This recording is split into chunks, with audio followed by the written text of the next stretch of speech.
Hi, this is Carrie Brownstein. This is DJ Premier. This is Darren Aronofsky. You got the RZA right here. Rose McGowan. Radiohead. Aisha Tyler. Tribe Called Quest. Fred Armisen. Prince Paul. Javier Munoz. Seth Meyers. Frankie Cosmos. Flying Lotus. Hi, we're Chaim, and you're listening to the Talkhouse Podcast. Ow!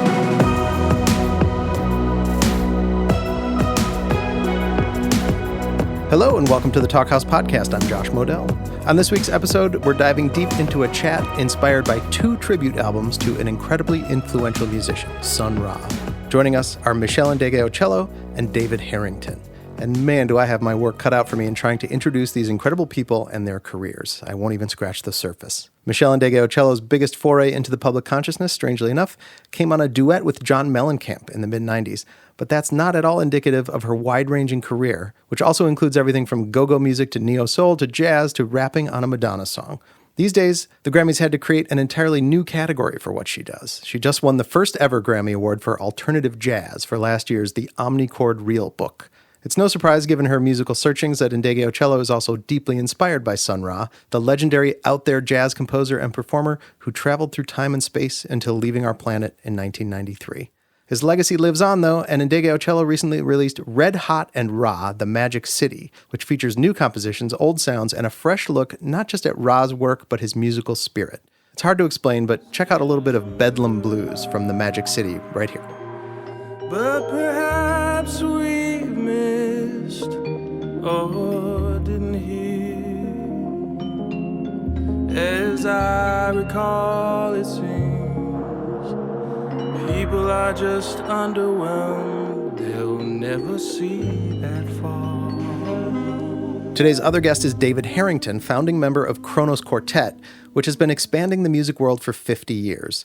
I'd be a fool to try and sum up everything they've done and everyone with whom they've performed over the years, but do yourself a favor and Google them if you're not familiar. I'll just say that Kronos has pushed the envelope from just about every conceivable angle and expanded the scope and understanding of classical music, pop music, experimental music, and much more. They've done film scores that you've definitely heard and deep dives into fringe classical compositions that you almost certainly haven't. So it's no wonder that they too, like Ndegeocello, have found the wonder and mystery in Sun Ra's music and that they've put together their own tribute in the Red Hot and Ra series. Theirs is called Outer Spaceways Incorporated, Kronos Quartet and Friends Meet Sun Ra. The friends on their volume of the series include Laurie Anderson, Marshall Allen, Laraji, Moormother, Terry Riley, and more. Check out a little bit of Outer Spaceways Incorporated, which features Georgia Ann Muldrow right here. If you find Earth foreign, just the same old same thing. Come on, shut up with that Spaceways Incorporated. Outer Spaceways Incorporated. I should mention, too, that both of these albums are being released by the Red Hot organization, which has been raising money and awareness for good causes, initially AIDS research, and now that and much more, since 1989. The Red Hot and Ra series is just the latest in a long line of albums that push musical boundaries while also serving humanity, so kudos to them, and to former Talkhouse host Elia Einhorn, who's been working with the Red Hot folks on these Sun Ra tributes. In this great conversation, Harrington and Ndegeocello talk naturally about Sun Ra, and they get granular with it, touching on MLK's I Have a Dream speech and its relationship to this music. They also chat about bringing more women into composition, a Kronos mandate since the beginning, as well as how finding Sun Ra changed Ndegeocello's musical path completely. Harrington also shares a great story about rehearsing with Ornette Coleman. Bonus. Enjoy.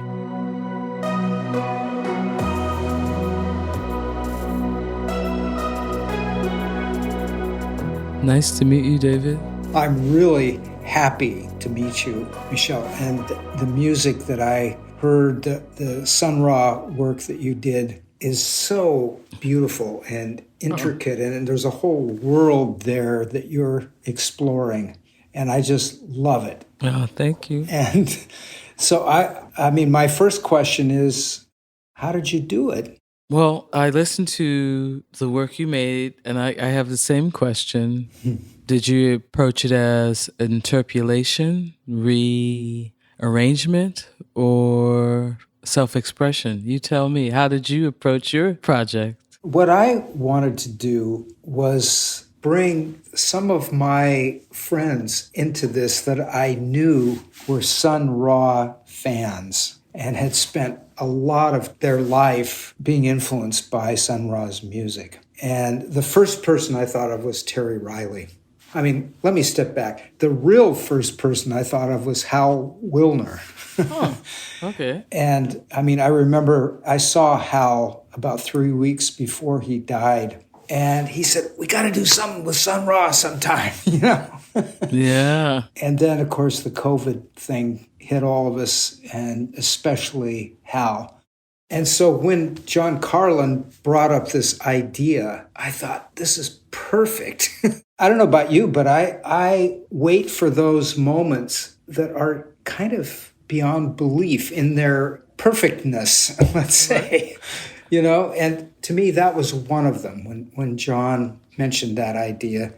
And I thought it would be fun for Kronos to actively learn more about the world of Sun Ra. And then for me to be able to curate and kind of think about ways of involving Kronos, but not necessarily always involving Kronos. Did you sit and listen? Did you just start collecting songs within your mind? Was it cathartic for you? Were you thinking of your friend and also listening? How did you get to your song choices? In a lot of cases, like, for example, with Terry Riley, I called him about this idea, and he said, well, I've wanted to do something with Sun Ra's nuclear war piece since I first heard it. Yeah. And when someone says something like that to me, I don't have to do anything at all. I just have to say yes, of course. Yeah. And when I was listening to your recording, I got this feeling that you kind of do the same thing. I mean, maybe I'm mistaken, but you're waiting for those moments and you can say, yes. Oh, yeah. I did a lot of listening, though. I went through all the material as much as I could. I think people think Sun Ra is just improvising and it's just this mayhem and chaos. But these are really artfully, sonically designed compositions. And so I really tried to focus on the melodic ones. But yeah, Terry's on Kiss Your Ass Goodbye, which is amazing. The other track that stands out to me, I would like to know how you built it, is Blood Running High. Can you tell me how that came about? Like, what's a session like for you? What happens? There were a lot of us involved here. Elia was very involved. And when I feel that there's somebody that knows so much more than I do, I'll step back and listen. Yeah. And in terms of listening to Sun Ra, I found myself exploring things that I had no idea he had done. Like, did you ever hear those recordings? I think they were done in the early 50s, maybe on cassettes or something, of church organ songs. Yes. I love that. And as far as I'm concerned, Kronos' involvement in Sun Ra is not done. It's kind of just started, Yeah. And I would love to find a way of bringing some of that sound and those performances into our future work. Yeah, he has a solo recording of him just playing the Rhodes, and I took clips of that because they were just so alive and living. Yeah. And it was important to have his energy somewhere within the recording. When you think about his keyboard work over, 40, 50 years, it's amazing how he was always experimenting, exploring, finding new things. Yeah. And I also love the way that a lot of times the recording sounded like the mic is just kind of placed somewhere. And the important thing is the performance and just the energy and the feel. Yeah. And not the perfection of the studio sound, which I tend to get into. Sometimes I get lost in that. And one of the things I really love about Sun Ra's work is that's not the case with a lot of the recordings. Yes. He wasn't an audiophile, I don't think. I think it was, just get it. It was, get it down. Get it down. And then the recording that Marshall Allen was on with Steve Bernstein. And I don't know if you've had a chance to see any of the recording of Laurie Anderson and No, Marshall I just have, Allen. I wish. I just have audio. Well, there was a moment where Steve was explaining the songs he used, and Marshall said, "Well, Steve, I'm paraphrasing. Steve, that's not the song." And so then they started over again and played it again. And Marshall said, "Steve, that's not the song." And then he explained what happened. And it was this window into our musical culture and our society nobody else would know. And that is that in the early days, or at least at this point, I think it was in the 50s, Sun Ra, in order to save money, would copyright with the Library of Congress, he'd copyright 4 or 5 songs at the same time. and so there'd be one title, but there'd be 3 or 4 or 5 songs. And Marshall, how many years later, 60 years later, knew the songs and the melodies and sang them. And so we were kind of witnessing this window into Sun Ra, but also our own musical world that only Marshall would know. I felt like I was meeting the Grand Librarian and the Oracle, and the Spirit of the Horn was just a moment I'll never forget and I cherish forever. And also it was just having him have free expression on a track you've made is just, you hear things you didn't hear before within the music. And so just was a gift to be around him. Yeah. Oh, wow. So beautiful. Have you read his bio of Sun Ra? Yes. I was very taken by just the training he has and also being such a erudicious person. He was lucky to have early parts of his life just to read and study. I wanted to show that as well in the sense of just really honing into his modus operandi, his way of thinking. And so I really liked chopping up and finding different lectures he had given because they're just such kernels of wisdom that I wanted to make sure stuck out as much as the music, was at the forefront of it, of the creative process. You use some of the Berkeley lectures? Yes, especially the one, where we exist with myths and truths and ideas, and how's that working for us? It's a question I ask myself every day since October 7th. It just seems like he, not prophetic, because that's sort of old ideas, but he seemed tapped into a mindset that I'm really, as I age, am starting to understand more, and I want to be inside the music. I love Black Body Radiance. Zachary James, tell me about this person. Zachary James Watkins. Yeah, tell me about this person. I was introduced to Zachary by the percussionist of the Living Earth show, which is a great duo here in San Francisco. I got to know Zachary, and at a certain moment, I heard Clarence Jones on television, and I think this was around the 50th year since the I Have a Dream speech, and he was being interviewed about that speech. And he told the story of how the speech became the speech. And I was so moved by what Mahalia Jackson did. And I thought, now this is what musicians can do. This is what we can do. We can listen to our friends. And when they need a little encouragement, or they're not quite saying it the way we know we've heard them say it, we can tell them. Yeah. And that's what she did that day of the I Have a Dream speech. And so here I was in the middle of the night, all by myself, listening to this show. And I thought, Kronos needs to do a piece, and we need to get Clarence Jones into a recording studio to tell this story. Great. And the person that should do the music is Zachary. Oh, wow. And so I called Zachary the next day. And then we found out that Clarence lives in Palo Alto. Wow. And I don't know if you know this, but he last Friday he received the Medal of Freedom. Really? At the White House. He's 93 years old. Fantastic. Wow. Yeah, I did not know that. Yeah. And so this would have been about 10 years ago. So I called up Clarence And it was such a beautiful conversation. Yeah. And it turns out as a kid, he went to Juilliard.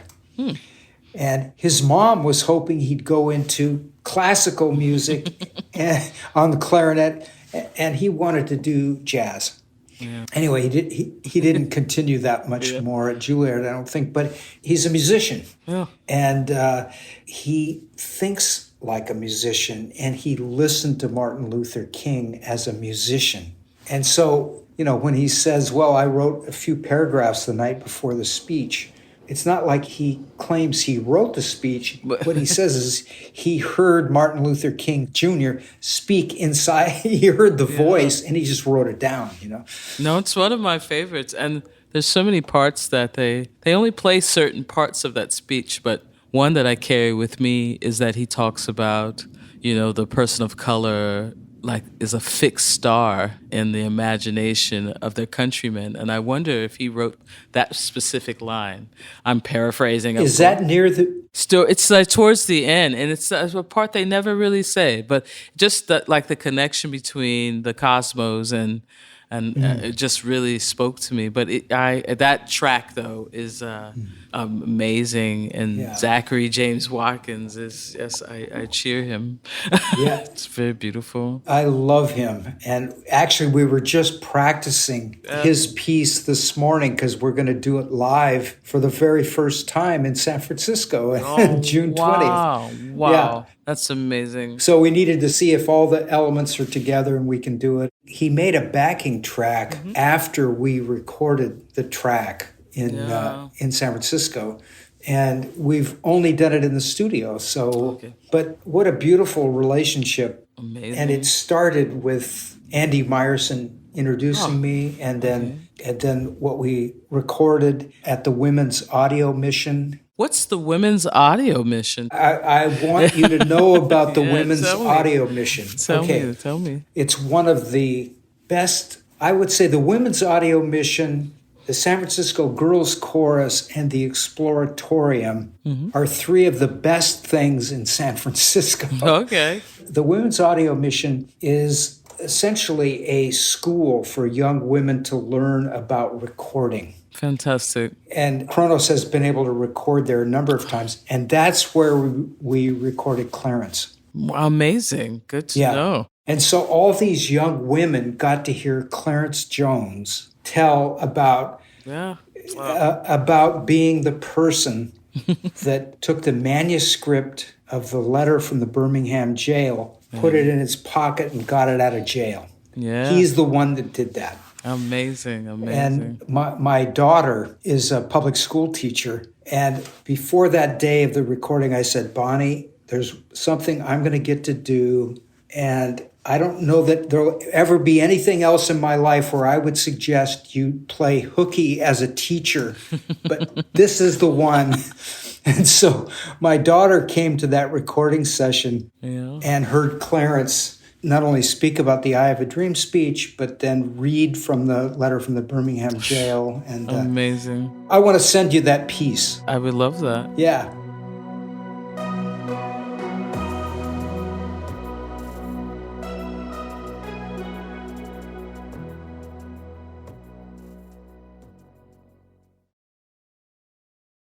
I love these projects that are coming out, these Sun Ra projects, because there are so many women involved. And I really try to accentuate the June Tyson sort of experience within it. We might be the same age, but I feel like you've had a little bit more time on the planet. I have had a little more time on the planet. I checked. I checked. Just in terms of your time on the planet and the experience of young women, how are you feeling about it? I know you're excited about it, but how are you participating in that, if I may ask? Well, let me take us back more than 50 years. So it was November 1973. Kronos had our first concert in Seattle, Washington. And my wife came to that concert. It might have been the very first string quartet concert she had ever been to. Okay. She's not a musician. Okay. And after the concert, we got home, and I said, well, what did you think? was it okay? And she said, oh yeah, it was good. And then she looks right in my eyes and she said, where were the women composers? Okay. In November 1973, I did not know one single female composer. Not one. And all of a sudden, with that one question, I realized there's a whole lifetime of investigation and work that needs to be done. And then I started thinking about everything else that wasn't a part of my knowledge. And my ignorance was just, and continues to be kind of unbelievable. I mean, that's one of the great things about music now, is that it is so fantastic what people are doing. Yeah. So in the first 50 years of Kronos, I can tell you that there is parity, and maybe even more women are writing great music for us now than men are at this point. Yes. Yeah, I knew the answer, but I just wanted to, thank you and cheer you on and just I'm so grateful to you for that, for the exploration to hear things that would, people don't know that's there in my so-called world with my friends. And I just grateful for your ears.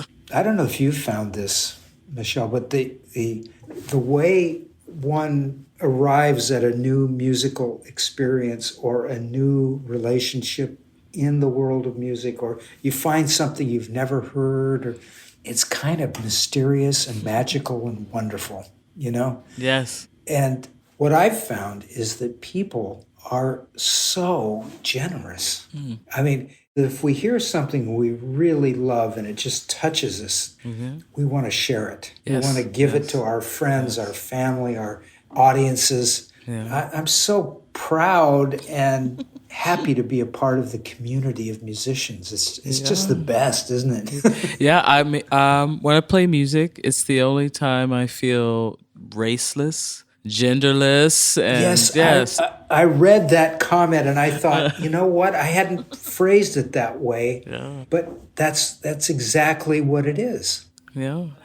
I spent a good few months walking around with the Sun Ra book, just really studying it in a way. And also Marshall says, something happens after you don't do it for the drugs, you don't do it for the sex, your ego is sort of out of it. And I've been really holding on to that spirit that runs through the Sun Ra legacy. And really it's changed my whole outlook and touring, my whole feeling towards music since I've worked on this record. I feel like a portal has been opened up. And I just don't experience music the same way as I did before making this recording. Oh, wow. He just reminds me, there's freedom in the melody, but there's safety in it. And from that melody, it's like rocket fuel, and it just sends you somewhere else into the cosmos. And it just was really great to work on. I wanted to ask you, though, in your process, though, after everyone composes everything and you're waiting, you're looking for that moment, you're listening, does it play in your mind, in your dreams, or do you have like quiet sleep? Or does everything you've taken in that day musically, are you self-editing in your dream state? Wow. Well, when you get my age, you have more and more trouble sleeping. Oh. I fall asleep early, but I get up a couple of hours later, and then I can't sleep. So, and do you hear the music in your head, or do you what's your I'm wondering, is it a constant dialogue you're having with yourself about edits or composition or arrangement or color? Like, how's it work for you, if you don't mind? Well, for me, it's in the Sun Ra process. It was trying to tell enough of the story of the expanse of Sun Ra's creative world through different imaginations, and trying to be sure that we covered enough territory that a listener would feel like, oh, now I didn't know this, or feeling like there might be a way to learn something new, or be reminded of something that you hadn't thought of for a long time. Or, well, he probably said it best: space is the place. The space of the album is this kind of place. And one thing that's happened to me over all these years is I'm increasingly aware of what's not there, and what remains to be done. And it actually seems like there's more and more more and more that remains to be done. I wanted to tell you one thing before Tell me. Forget. So I sent the recording to John Schwed, the biographer. Yeah. And, within a couple of hours, I got the most wonderful response from him. And I was afraid. It's like, that guy probably has heard every note that Sun Ra ever recorded and all this. But he was very, very positive about it. And that felt really good to me. Oh, wow. That's amazing. All right. Send him mine when you can. Yes. Okay. Yes. Yeah. That's okay. Yeah. It's a life-changing read. Also knowing that he grew up in the Magic City, Alabama, where the NASA first came, and and also the fact that in the book it is explained that he never experienced any deep bigotry until later on in life. Mm-hmm. And I also wonder his time in jail. I wonder is that when, I'm assuming, where his consciousness made its first travel outside of so-called reality, I wonder.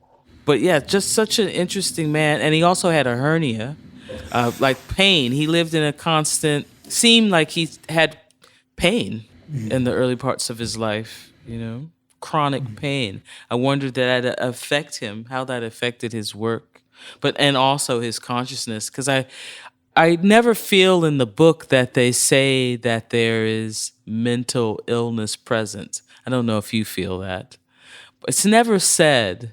I see it more as like a splitting of reality and his ability to time travel. But I wonder, how do you feel about him as a human being? I believe he went to Saturn. What do you believe, Dave? What I think is one of those beautiful persons that I wish Kronos could have rehearsed with, performed with. I think,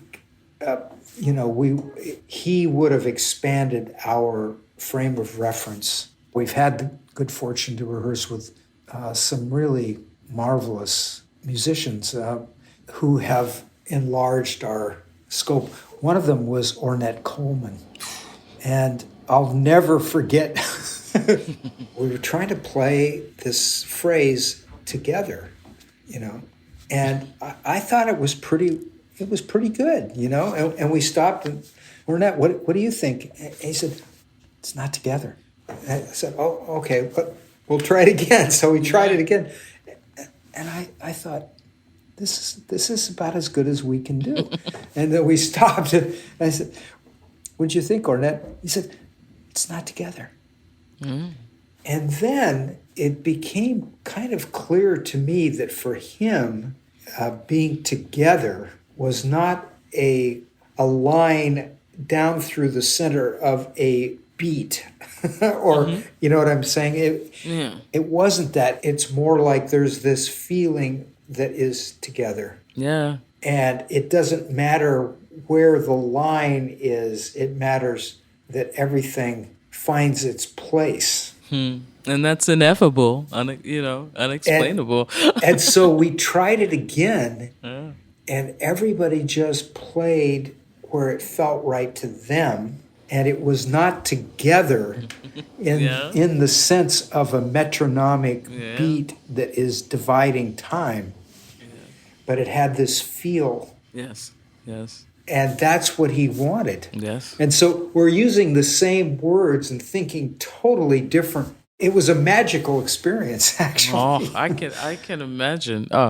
Ornette Coleman, I love him. Similar human. Yeah, seems like he also lived in this other space and time. Time is non-existent. And Kronos.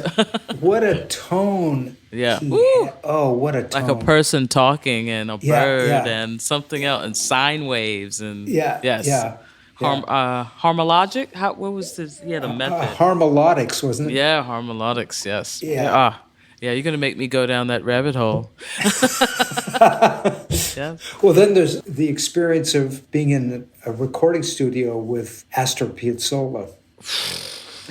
And I've never met anybody that had more willpower. He willed the notes out of Kronos. He just, he pulled them this way as he's playing his bandonion.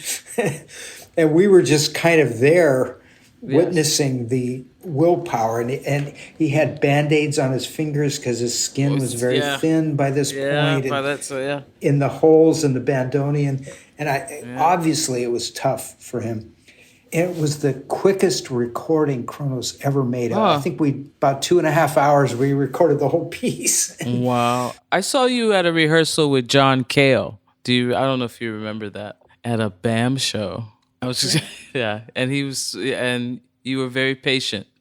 Wow. Well, rehearsals, you know this, rehearsals are where the action is. I love rehearsals. Me too. It's the best part. It's better than the show. I don't know about you, but I'm a violinist in order to be in Kronos, and my real instrument is the quartet. Right. And where the action really happens is in the rehearsals. Yes, that is where it happens. Yeah, it is. I dread the gigs, and I love rehearsing day after day. It's the best part. Well, how are we going to work together sometime? Oh, I would love that. I am on tour, but I love San Francisco. Maybe we can come. We can have coffee.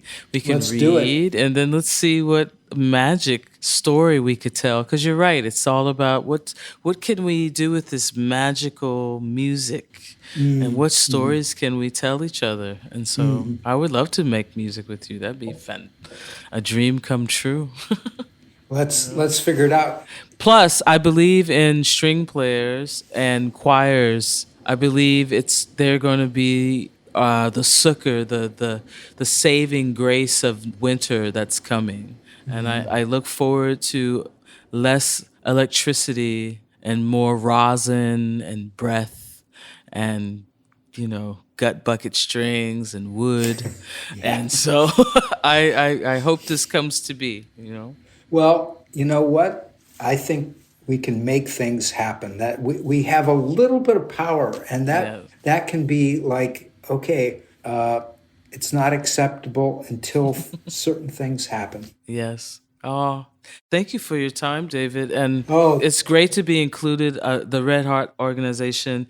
I don't think our recordings, all of the recordings, would have been the same if they were done on like a commercial sort of label experience. I love the spirit of all this work, and it's just always an honor to participate in something that is for others while you are in search of a better part of yourself musically. So I want to it's an honor to be included with you. Well, thank you. And I feel that way about Red Hot as well. And the team that is magnetized by Red Hot is really wonderful. And it's like everybody's trying to find the very best next step. So it brings out the best in humanity, I think. Yes. I've listened to it all last night and today, and it's just really, it's a mind-blowing recording, David. Well, thank you. I love yours. Oh, thank you so much. It does tell a story. I'm very grateful.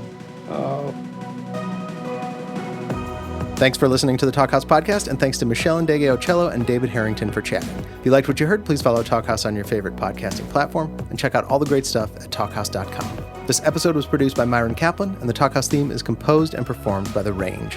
See you next time.